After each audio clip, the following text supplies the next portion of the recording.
आपली सौरमाला सूर्याभोवती फिरणाऱ्या ग्रहांचा सुंदर समूह आहे. प्रत्येक ग्रहाचे स्वतःचे खास गुणधर्म असतात. समुद्रातील पाण्याची वाफ वर जाऊन ढग तयार करते आणि पुन्हा पावसाच्या रूपात पृथ्वीवर येते. यालाच जलचक्र म्हणतात.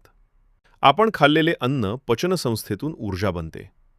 तोंड, पोट आणि आतडे हे त्याचे मुख्य भाग आहेत. वनस्पती सूर्यप्रकाशातून अन्न तयार करतात. यालाच प्रकाश संश्लेषण म्हणतात. त्यामुळे आपल्याला ऑक्सिजन मिळतो.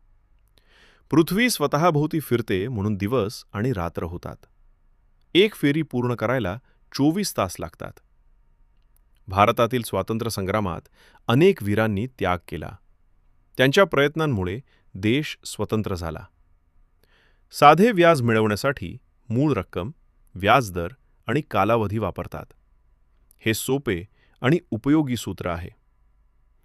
मातीचे प्रकार वेगवेगळे असतात. काळी, लाल आणि वालुकामय माती. शेतीसाठी त्यांचे वेगळे उपयोग आहेत. घन, द्रव आणि वायू हे पदार्थाचे 3 मुख्य अवस्था आहेत. तापमान बदलल्यावर या अवस्था बदलतात. भारताचे संविधान देश चालवण्यासाठी नियम ठरवते. नागरिकांचे हक्क आणि कर्तव्ये यात नमूद आहेत.